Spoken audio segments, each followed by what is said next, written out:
The choke knob attaches to the choke plate lever on the carburetor. When the choke knob is pulled out, the choke plate on the front of the carburetor throat is rotated to the choked position.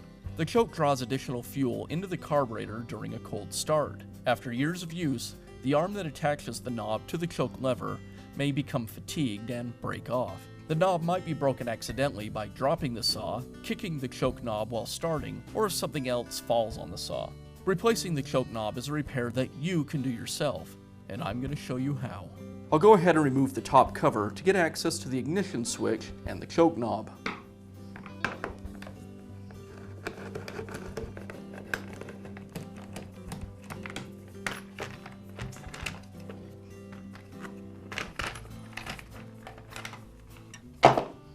Now I can remove the ignition switch lever. It's held in place with a single screw.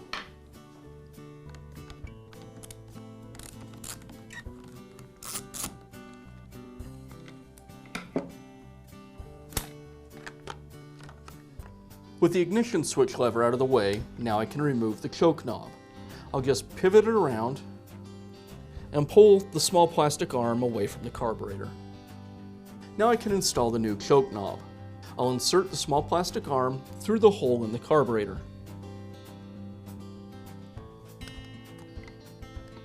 And now I can replace the ignition switch lever. I'll place the hole in the lever over the plastic post on the saw.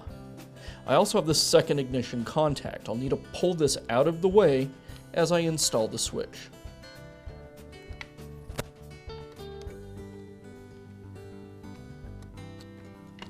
And now I can secure it with the screw.